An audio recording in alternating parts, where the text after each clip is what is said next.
Hello again everyone, D-Flex here, Firm but Fair Gaming. I want to bring you a video on one of my favorite classes in the game, the Assassin Tank, aka the Sin Tank, aka the Stealth Tank. Just a really fun class to play. I'm going to dive into the build, what buttons you should be using, a little bit of help on an opener just to keep threat, and then what your defensives do and the best time to use them. But if you haven't subscribed, hit the subscribe button. It greatly helps me out. Like, share. If you have any questions, always comment below. This was D-Flex, Firm but Fair Gaming, and let's dive into the build. So, this is the Assassin Tank.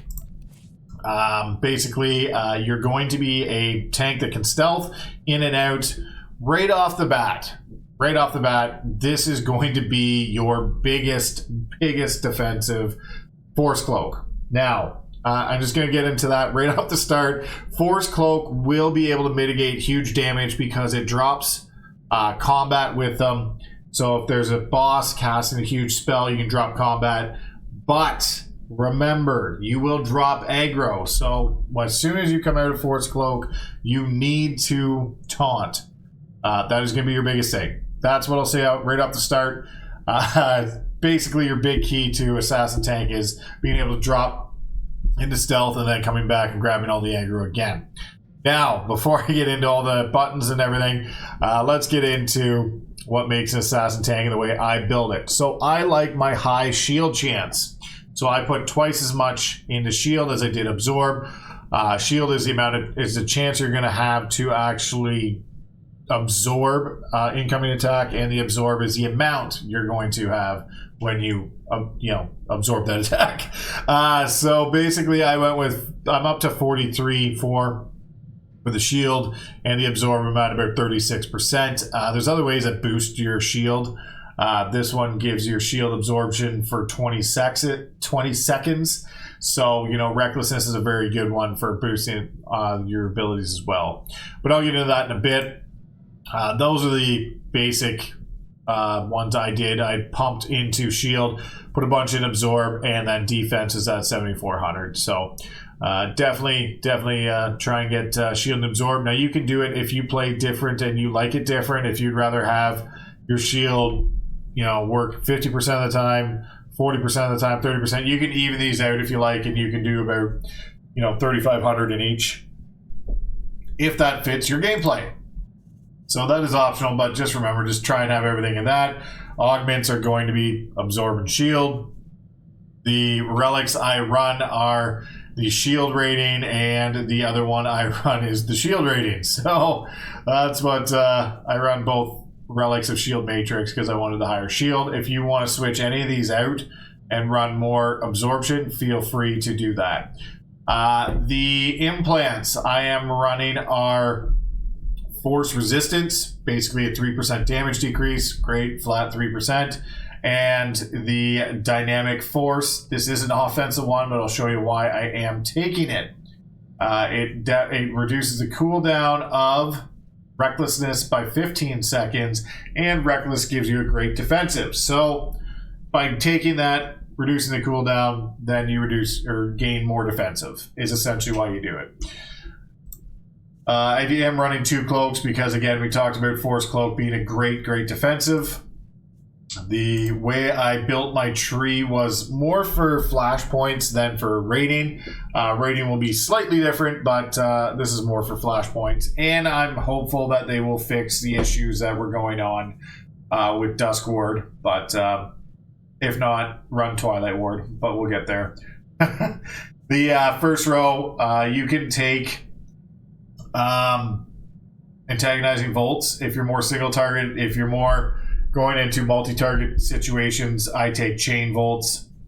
The next one is energized shock. Shock critical damage is increased by 50%, and dealing damage with shock extends the duration of mind control by 3 seconds on the target. The other one, like I said, Dusk Ward is the one I take, hoping they'll fix it. It wasn't working properly before, but if not, Twilight is a good option to take.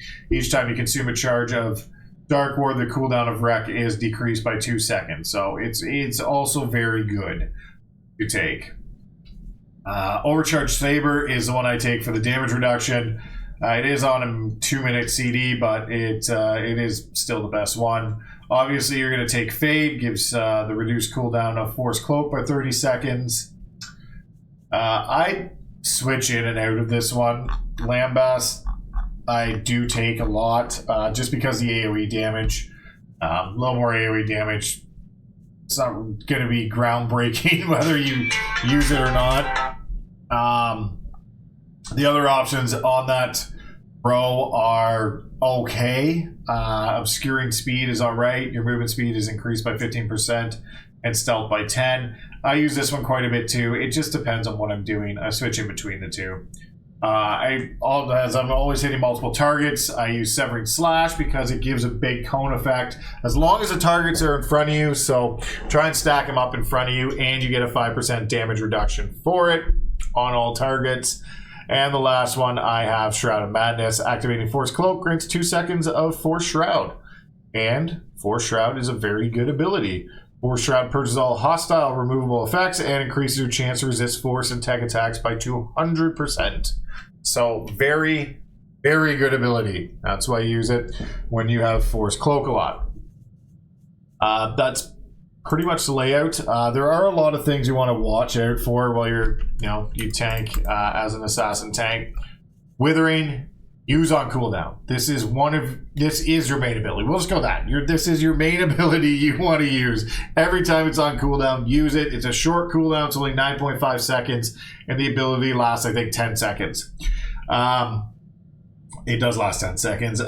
Slowing the movement speed of all affected targets by 30%, not a big deal. Weakening all affected targets for 45 seconds. Very, very good.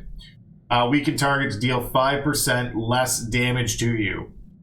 So it does not damage, CC targets if they're sleeping, lifted, or incapacitated.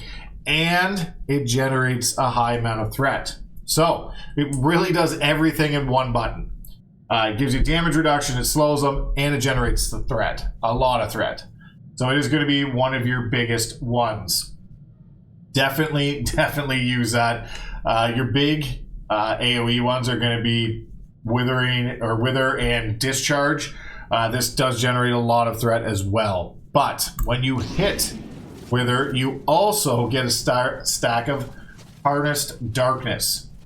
At 3 stacks, it is going to be incredible for your Depredating Volts.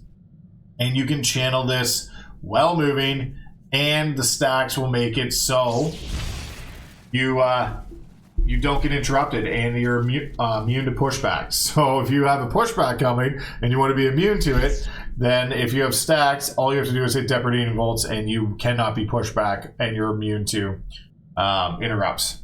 So it is a great ability. The two that put on charges is Wither and Shock, so you'll be using that a lot to get charges. Once you get to 3, this will become active, and then you can cast and move while casting bolts. Very good ability. Very, very good. Now, some of your other main offensive abilities. Wreck is always a good one. Recklessness also is a defensive ability.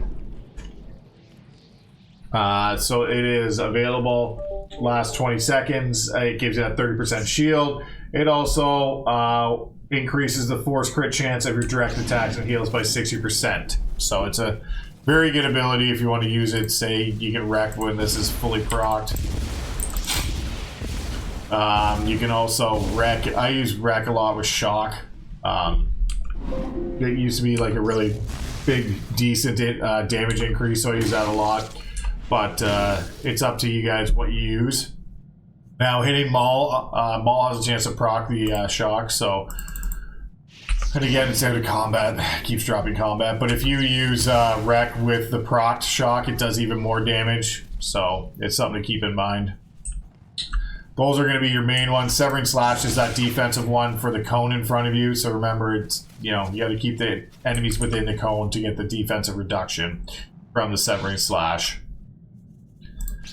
But those are your main abilities. Don't forget, you have Lacerate for AoE. Lacerate does have a chance to proc both of them as well. So while you're AoEing, you will have a chance to proc with just the Lacerate. very good abilities for offense. Your defensive ones are going to be Overcharged Saber. Very good ability for defensive on 2-minute cooldown. Your main defensive ability is going to be Dark Ward. You will see you start with 15 stacks and you will lose stacks as you get hit. If this is still active, do not refresh until it is at the bottom. It does try and refresh as close to the bottom as you can, as it is no sense refreshing early if you still have stacks. It's your main defensive ability. You should have up 100% of the time. The next one is Force Shroud, because Force Shroud is on a 1-minute cooldown. It is a very big mitigator. It's at 200% resistant to damage from force and tech attacks. So it's 200% for 3 seconds on basically all damage. We'll just go with that. Basically all damage.